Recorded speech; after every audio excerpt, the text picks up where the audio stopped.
Bismillahirrahmanirrahim. Alhamdulillah wassalatu wassalamu ala sayyidi rasulillah wa alihi wa sahbihi wa man wala. Amma ba'du. Ini halaqah atau rekaman ini kita akan berbicara seputar tafsir. Insyaallah ketika nanti ada kesenjangan waktu, saya berusaha ingin setiap beberapa hari sekali merekam seputar tafsir Al-Quran, yang mana ya, kebutuhan sebagai seorang muslim untuk mentadabburi dan memahami ayat Quran. Namun sebelum itu ada yang perlu dijelaskan, walaupun sebelumnya saya pernah membuat satu makalah, satu tulisan tentang perbedaan antara tadabbur dan tafsir. Banyak sekali orang yang menganggap bahwa tafsir itu harus sesuatu yang bertele-tele atau sesuatu yang menyentuh, harus langsung menyentuh sisi ruhaniyahnya dia dan lain sebagainya. Sehingga ketika membuka buku-buku tafsir, dia tidak menemukan apa yang dia cari. Misalnya baca buku tafsir Ibnu Katsir atau tafsir Qurtubi dan lain sebagainya, dia malah menemukan bahwa tafsir itu agak barid atau dingin kalau bahasa Arab ya, atau jamid, kayak kaku gitu. Apa ini, cuman artinya apa, hamdu artinya apa, terus ya Arabnya, kalau ada hadis mungkin ada kalau ada hadisnya mungkin disebutkan hadisnya dan udah selesai begitu aja, atau mungkin riwayat-riwayat dari salaf tentang ayat itu atau tentang kalimat itu apa aja maknanya. Nah, maka dia merasa tidak memenuhi kebutuhan dia gitu, sementara dia itu pengen mendalami makna lebih dari sekedar itu gitu, bahwa misalnya kalimat zalzalah itu artinya apa, hazza artinya getaran, udah selesai kayak begitu aja. Dia pengen yang lebih jauh dari itu. Nah, ternyata itu sebetulnya bukanlah tugas tafsir, karena tafsir itu artinya dari kalimat fasar yang artinya menyingkap. Maka tugas tafsir adalah menyingkap sesuatu yang tertutup. Artinya ada hal yang hatta orang Arab sendiri nggak paham. Nah, ini butuh ditafsirkan. Tafsir paling tinggi tentunya dari Al-Quran itu sendiri. Dicari dalam Al-Quran ada nggak sih di tempat lain penjelasan tentang hal yang tidak dijelaskan di tempat ini, misalnya. Atau dari Nabi SAW, misalnya sahabat memahami bahwa zalim, kalimat zalim itu ya orang-orang yang zalim diancam neraka dan lain sebagainya. Terus sahabat nanya, siapa di antara kita yang nggak zalim? Terus Nabi menafsirkan bahwa zalim di sini maksudnya adalah kufur, seperti yang ada di ayat inna syirka la zulmun azim. Kemusyrikan itu adalah suatu kezaliman yang sangat besar. Nah, itu tafsir dari Nabi. Atau nanti tafsir dari para ulama tafsir dari sahabat, Ibnu Abbas, Ibnu Mas'ud, dan lain sebagainya. Lalu dari para tabi'in. Dan begitu seterusnya. Nah, maka tafsir tugasnya hanya mengungkap apa yang tertutup, apa yang tidak mungkin untuk dipahami.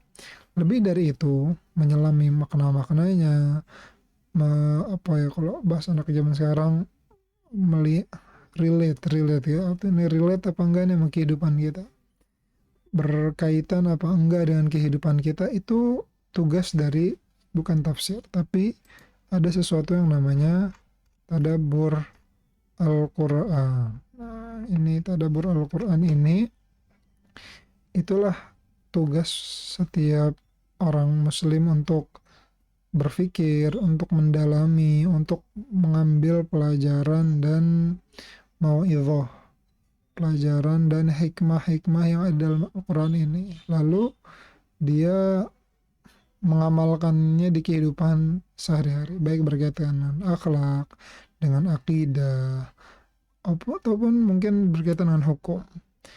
Misalnya ya jika dia bicara tentang akibat umat-umat sebelum Nabi Muhammad alaihissalam, maka dia harus paham, harus mengingat bahwa ya kalau dia berbuat zalim, dia berbuat kufur, dia menggufur nikmat Allah, ya itu juga yang akan terjadi pada dia. Itulah selama-lamanya akhir dari cerita orang-orang yang zalim. Orang-orang yang baik itu mungkin bisa punah, tapi tidak pernah hancur. Tapi kalau misalnya orang zalim itu akibatnya adalah kekalahan, kehancuran, kehinaan, seperti yang dalam Al-Quran. Nah, maka ketika kita lewat ayat itu, kita mengingatkan diri kita bahwa jangan sampai kita jadi seperti mereka. Atau ketika ada orang yang melakukan seperti mereka, kita harus ingat bahwa itu nggak akan lama dan akan ada akhirnya. Nah, itu tugas dari tadabbur. Nah, tadabbur ini adalah sesuatu yang dibangun dari pemahaman kita terhadap tafsir Al-Quran. Nah, ini ada beberapa kitab yang menarik untuk membahas hal ini. Misalnya di sini ada kitab Qawaid At-Tadabburul Amthal di Kitabillahi Azza wa Jal. Kaidah-kaidah bagaimana tadabbur yang paling baik, yang paling misal apa ya? Yang paling ideal dalam mentadabburi kitabullah, yaitu Al-Quran, yang dikarang oleh atau ditulis oleh Syekh Abdurrahman Ibn Hasan Habannakeh Al-Maidani, salah satu ulama Suriah yang bapaknya itu ya bisa dibilang syekhnya ulama Suriah di zamannya, Syekh Hasan Habannakeh, pejuang juga lawan Prancis. Muridnya banyak, dan banyak ulama muridnya. Nah, beliau membuat kitab ini, kaidah-kaidah bagaimana mentadabburi, bagaimana tadabbur terbaik dalam tadabbur terbaik terhadap Al-Quran Al-Karim. Nah, ini hasil pengalaman beliau yang beliau kumpulkan, terus di situ ntar ada contoh-contohnya dari masing-masing kaidah. Walaupun ada beberapa ulama yang mengatakan bahwa ini bukan kaidah tadabbur, tapi kaidah tafsir. Ini terlalu tinggi bagi orang awam. Nah, maka untuk itu dikaranglah kitab ini nih dari ulama Syam juga, ulama Suriah juga, itu kitab namanya Al-Mu'in ala Tadabburil Kitabil Mubin. Al-Mu'in artinya yang membantu daripada tadabbur kitab yang mubin, yaitu Al-Quran. Sekarang oleh seorang ulama besar juga, murid dari seorang ulama Halab yang tinggal sekarang di Qatar mungkin. Murid dari ulama besar namanya Syekh Abdul Fattah Boghoddah. Beliau adalah Syekh Majid Ahmad Makki. Saya pernah ketemu beliau di Istanbul waktu itu. Nah, beliau mengarang kitab ini. Ini kitab sebetulnya kitab tafsir, tapi lebih condong untuk membantu seseorang untuk mentadabburi Al-Quran. Jadi lebih melihat sisi sisi psikis, sisi rohani, sisi daripada sisi ilmiah secara bahasa, secara akidah, secara fikih, misalnya secara usul dan lain sebagainya, yang sebetulnya banyak orang yang awam itu tidak membutuhkan itu, atau ya justru bakal jadi jenuh gitu ketika melihat itu. Banyak orang awam yang ketika ngeliat ayat pengen apa nih biar bisa tersentuh dari ayat ini, apa nih yang bisa kita dalemin dari ayat ini. Nah, ini adapun Qawaid Tadabbur Amsal, bisa kita lihat ada beberapa kaidah. Misalnya kita ambil contoh aja, Yang daerah agak susah. Agak ke tengah atau di awal juga salah. Ya, misalnya kaidah pertama itu irtibatul jumlah Al-Qur'aniyah bimaudu'i surah. Jadi kaidah pertama bahwa setiap yang ada dalam surat itu disatukan oleh satu tema, yang tema tersebut dibawa oleh surat Quran tadi. Misalnya surat Al-Baqarah, temanya apa? Di sini apa ya? Contohnya. Oh, di sini nggak ada. Misalnya surat apa ya? Surat Al-Baqarah misalnya tentang hukum atau tentang melihat kehidupan manusia, jenis-jenis manusia seperti yang di awal Al-Baqarah, ada orang kafir, ada orang munafik, ada orang mukmin. Nah, itu ketika memberikan contoh tentang Bani Israel itu bagian dari perincian terhadap tema tadi. Terus misalnya kaidah pertama, haula wahdatul maudhu'i surah. Nah, ini sebetulnya bagian dari ini ya. Kaidah yang pertama ya, bahwa setiap surat itu pasti membawa satu tema tetap gitu, atau satu tema yang punya kesatuan. Jadi walaupun ceritanya beda-beda, kisahnya berbeda-beda, yang dibicarakan itu banyak hal, tapi pasti harus ada satu hal yang menyatukan mereka dalam satu surat dan lain sebagainya. Nah, sementara kitab Syekh Majid Maki ini ya kitabnya udah kayak tafsir biasa gitu ya. Misalnya di sini Al-Fatihah. Nah, itu surat Al-Fatihah terus ya seperti kita kitab tafsir dinamakan surat Al-Fatihah. Kenapa? Li'annahu biha iftatahal Qur'an wa biha tuftatahu kitabatul masahif wa biha tuftatahu shalah. Kenapa namanya Fatihah? Fatihah itu artinya pembukaan.